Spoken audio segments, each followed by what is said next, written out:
What's love got to do? Got to do with it. What's love but a second-hand emotion? What's love got to do? It's got to do with it. Who needs a heart when a heart can be broken? That's Tina Turner. And I chose to sing that song because tonight I'll be talking about Gabby Petito. And I know it's an old story, but I didn't really know about it. I heard about it on the news like everybody else. And like my channel, I bring awareness to every topic. I talk about everything on this channel. My channel is not just one-sided. I'm not a one-sided person. So many channels that you've seen is very boring, not throwing shade, but they stay on one thing all day, or they just talk about one thing, like they'll travel and that's all they do is travel and talk about traveling. Me, I'll talk about everything from entertainment to domestic violence to racism. I'm going to talk about it all because that's my personality. And today I'm talking about domestic violence. It's not about race. It affects all races. And a lot of people feel like, oh, people overshared her story. Listen, at the end of the day, Gabby was a human being that lost her life in the hands of her partner. And I wanted to talk about that because some people feel like there's signs. Sometimes there is no signs. Also, I wanted to talk about the Michael Peterson case. That's also on Netflix. Netflix got some really good stuff. Unfortunately, something happened with my Tubi. I don't know if y'all be going through it, but I tried to purchase a movie, and so I called Amazon, and the person told me to disengage my thing, and it caused me to lose Tubi. So now I don't have Tubi. But even still, I always watch Netflix. So I happen to be watching. I had to stop watching The Staircase, the Michael Peterson thing, because it just started pissing me off with the episode 5. Some lady from France was defending him, and clearly he murdered his wife. Like, it's just common sense. So I think I talk about Scott Peterson. I'm going to talk about them again. Scott Peterson, Michael Peterson, and Gabby I'm going to talk about tonight. So for Gabby Petito, she was a 22-year-old beautiful young lady. She had a close relationship with her. She had a mom, a dad, and 2 step parents. Her mom said that that's her firstborn, that Gabby was always outgoing. Gabby's a Pisces like me. She was born March 19th, 1999. She got into a relationship with a Brian Christopher Laundrie, and they were together for a year. Now, the people who had met him, one friend said that she felt like he was a little weird because it felt like a parent with a play date, and her mom asked her, like, well, how was Gabby and her boyfriend? She felt the weirdness. Gabby's mom was like, she felt like he was a little socially awkward, but she thought he was a good guy. So they decided to go on a road trip. Now, for me, there's nothing wrong with that, but you have to really, and this is just my opinion, I feel like if you don't live with the person, you have to establish, can I tolerate this person's attitude and character for longer than a week, right? Now, when it comes to vacation, I only go on, me personally, I'm talking about myself, I go on vacation with my father, my son, and if I'm dating someone at the time. That's just my personal choice. I really don't have patience for people. I really don't.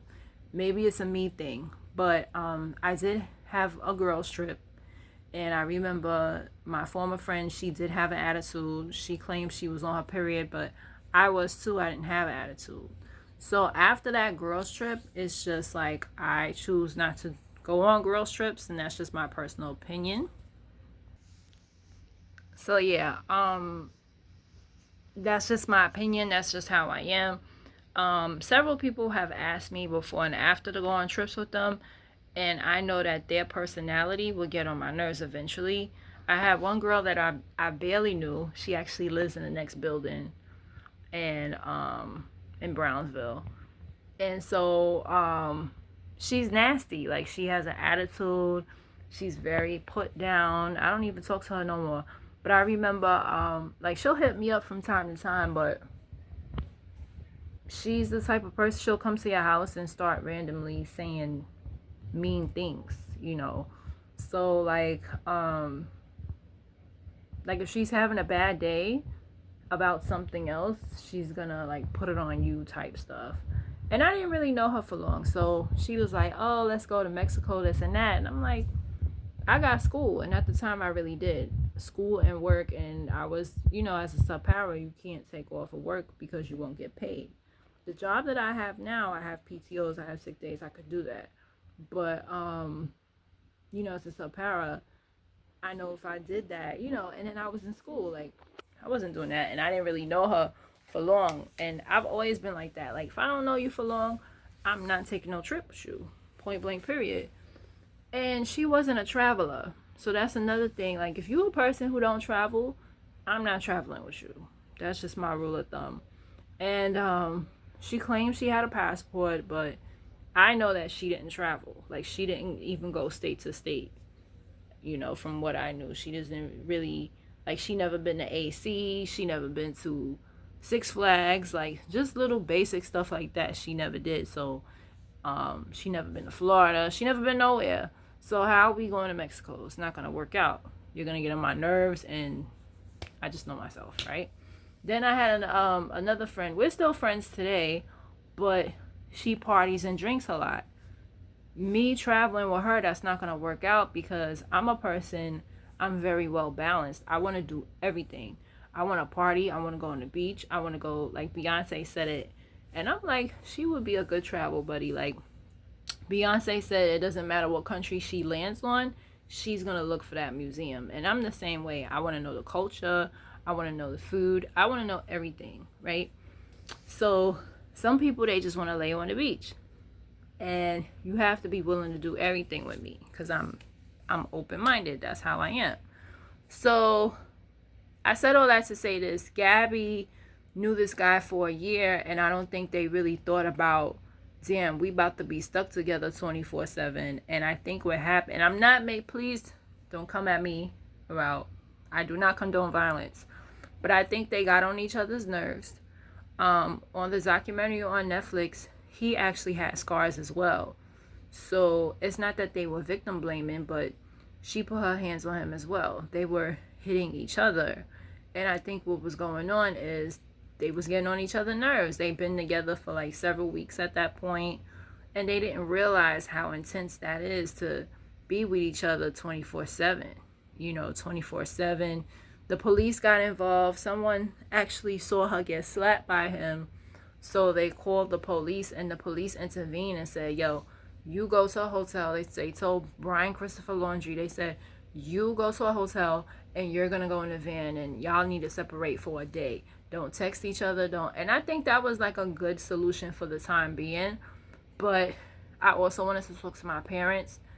Just because your kids are grown, that doesn't stop you from being a parent. You can still talk to them and impart in their life. And I'm not blaming the mother of Gabby, but I feel like she should have put her foot down a little bit more.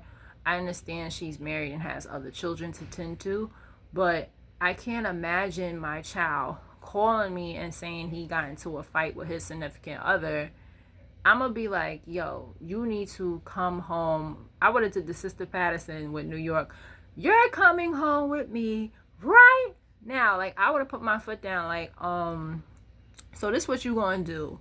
Either you come home or I'm going to send a bolo out on you and I'm going to call the cops and say that he's kidnapping you. That's my personality. I would have turned up. And I said, you not going to like it. You going to come home right now. He put his hands on you? He put his hands on you? We don't do that. Nah. That's all I need to hear. Like, and I've never been in a DV situation.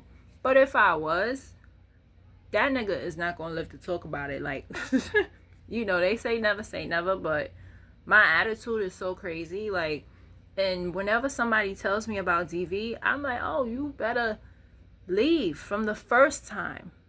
If he hit you one time, I don't care if you hit him back or whatever. He's violent. You need to leave. That's it. Goodbye. Good riddance. You're not married. You don't live together. It's not like y'all have an apartment together, and so it's going to take time for you to find another. No. Y'all are super young. Thank God no kids with him. Take your shit and go. Even if you have a kid with him, pack that baby up and leave. We know. And because she didn't really put her foot down, she's like, she left it at okay, because Gabby's like, oh, I'm fine. Da-da. She wasn't fine. So Gabby reached out to her ex-boyfriend. The ex-boyfriend was on a documentary. He was like, she was going to leave him. Coincidentally, he kills her and then himself. And the one thing that stood out for me is the parents defending Brian, Christopher, and the mother wrote a note saying, if you kill somebody, I'll help you dispose of the body.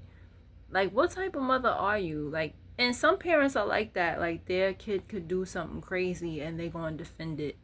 I don't defend the wrongness. Like, that's enabling.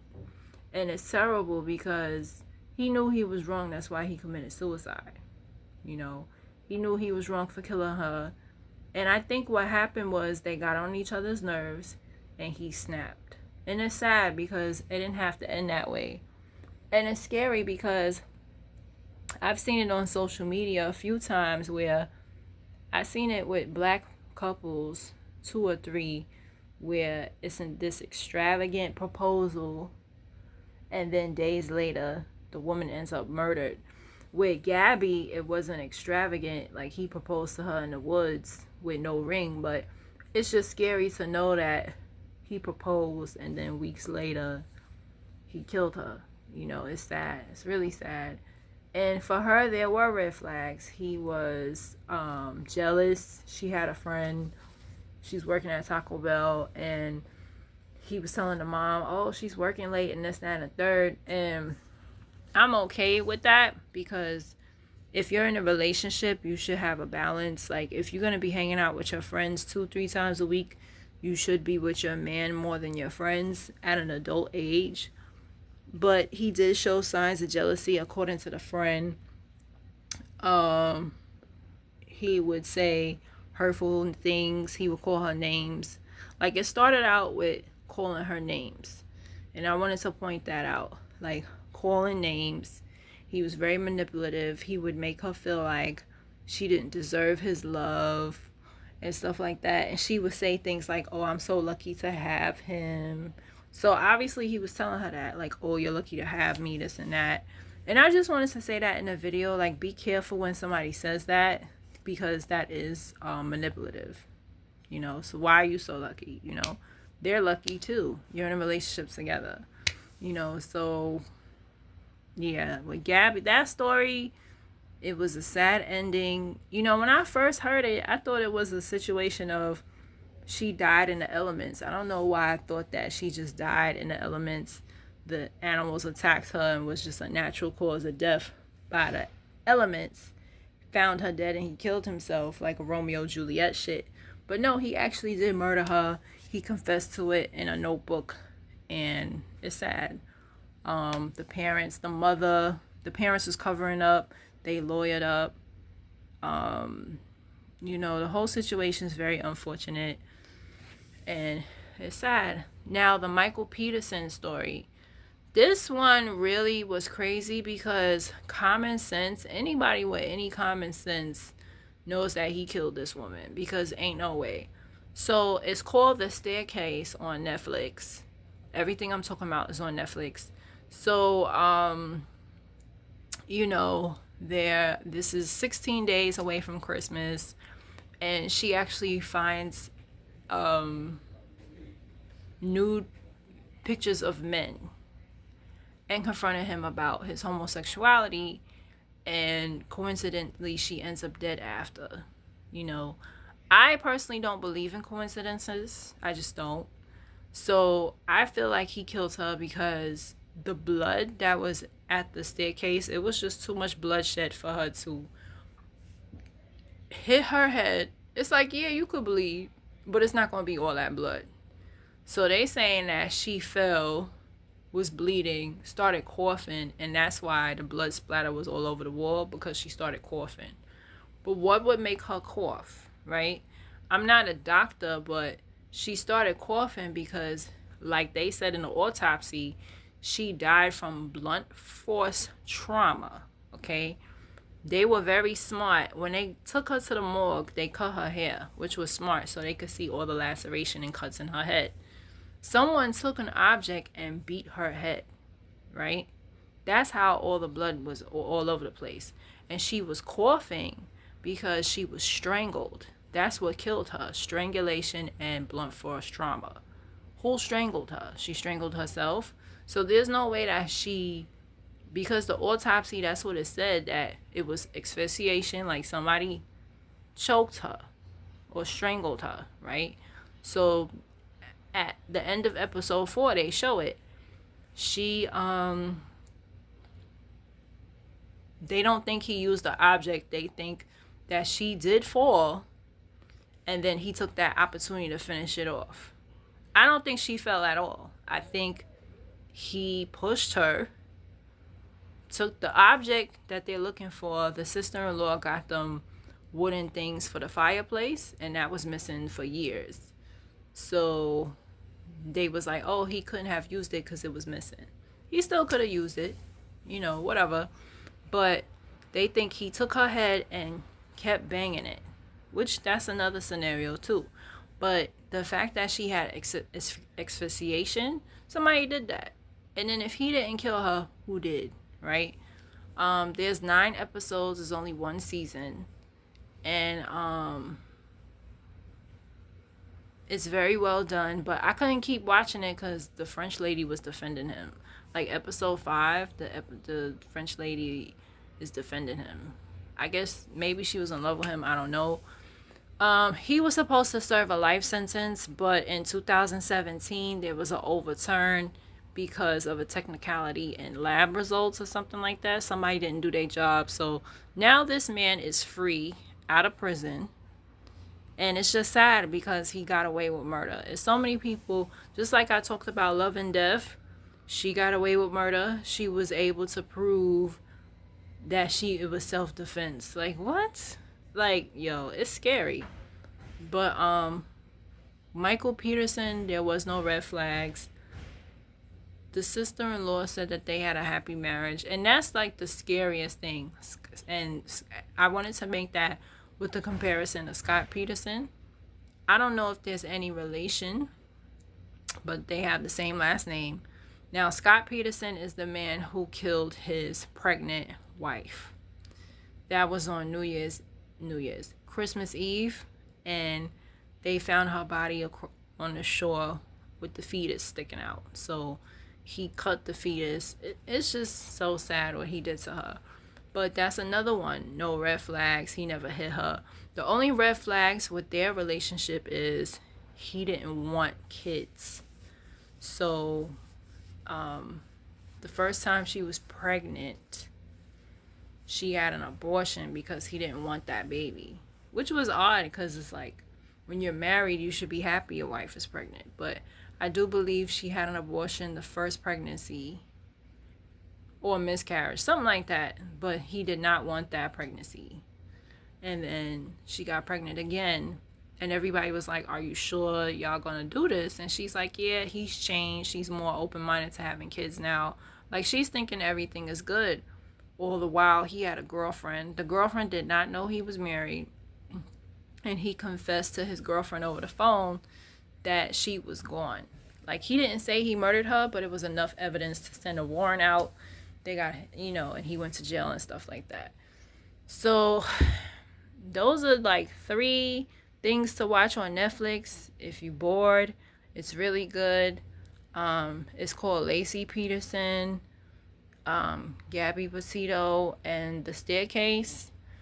And yeah, it's not about race. Those are all white women, but it just shows that people go through it. You're more than likely, now they have something called fatal attraction. Of course, y'all know about that on TV1. And a lot of black women also die at the hands of their partners. So it's not about race. It's happening in all races. And it's scary because, especially with Fatal Attraction, a lot of them don't see it coming. A lot of them are not in TV situations like Gabby was. A lot of it does come out of nowhere. And it's scary because you're more than likely to die at the hands of your partner than a serial killer or a random person hurting you. You know, so yeah. Watch Netflix. And those are my thoughts. And that's my question I wanted to ask regarding with Gabby's situation with Brian's mother. What would y'all do if your son called you and said that he murdered someone? Me, right is right and wrong is wrong, and it's never right to kill someone unless if it's self-defense, and even then, you know, I'm very skeptical about that because it's never right to kill someone. But, you know, I would not defend that. And the fact that she wrote the note like, oh, if you kill somebody, I'll dispose of the body and get a shovel. What? You would risk your own livelihood for your child? No, I'm sorry. I love my child, but I'm not risking my livelihood. No. So comment, like, and subscribe. If you were Brian's mother, how would you react? You know, if you were Gabby's mom, what would you do? You know, comment, like, and subscribe.